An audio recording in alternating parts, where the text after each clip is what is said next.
What are you supposed to do while you're waiting for your Uber? I know. Let's make a video. So I've never been in this part of the San Diego terminal. It's like Terminal 2. I always fly Southwest. This is Alaska Airlines, I think international or whatever. But it'd be fun to see it in the daytime. But the first thing I noticed is like we have some fresh landscaping here.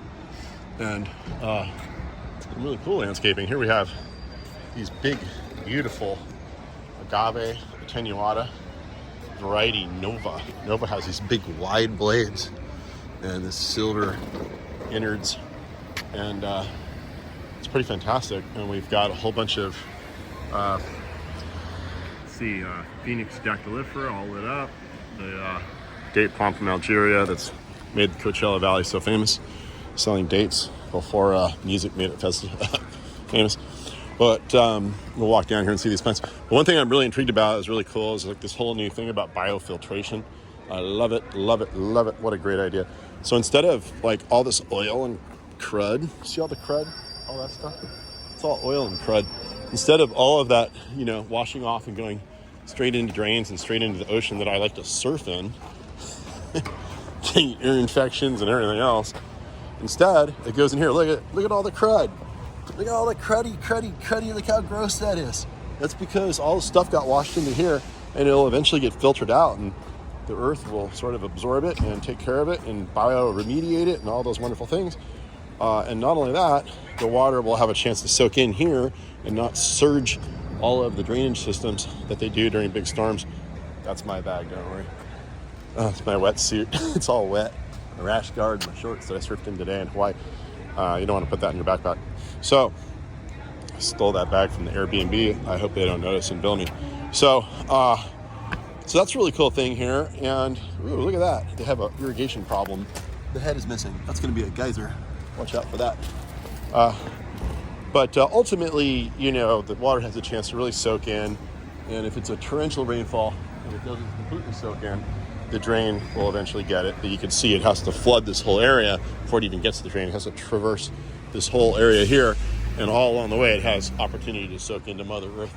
And soaking into Mother Earth will cause the groundwater to be recharged and the wells to work once again, which is a huge problem right now pretty much everywhere you go.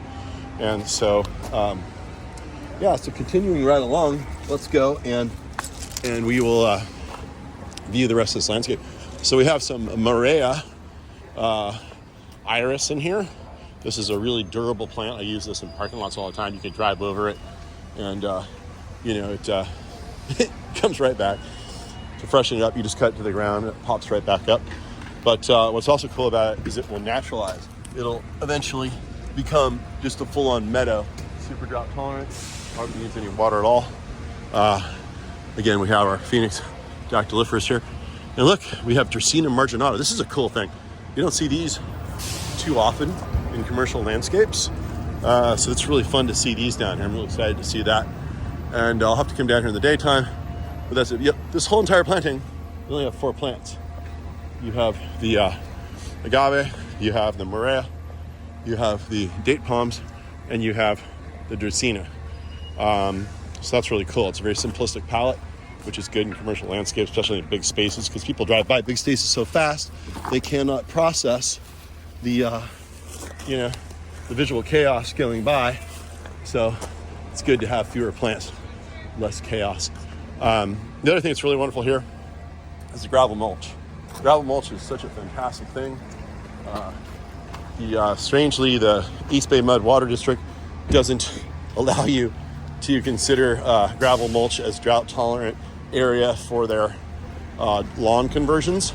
I don't know why. They need to change that. I'm on their list of designers now, so I'm going to see if I can push that change. But the gravel will hold all the moisture in.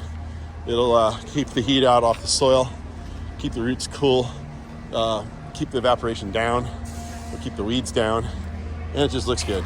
So it's an insulating layer for temperature and moisture. And the water goes right through it, yet it keeps it in once it's there. And that's pretty much all I have to say. I have to go find my Uber now. Everyone's wondering, like, why is this guy walking around in the parking lot? Don't get run over. Don't get run over. Don't do it. It's not worth it. It's not worth it. Don't step out and meet Jesus. No. So I'm still doing time, waiting for the Uber to come.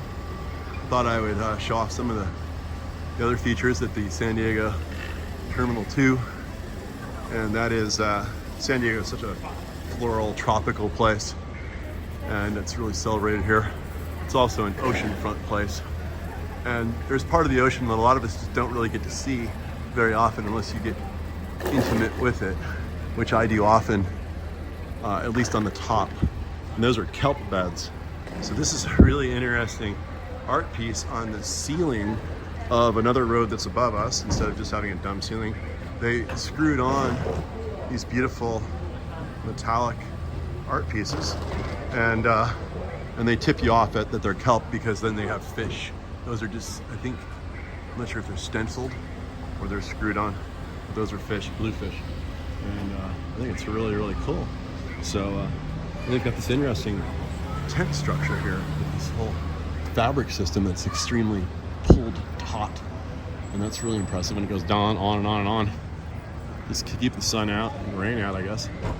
Doesn't rain here too often, but anyway, it's pretty fun. I've never been over here. This is cool. I've been coming here for years. I've never been here. Yeah, anyway, that's it. Where's my Uber?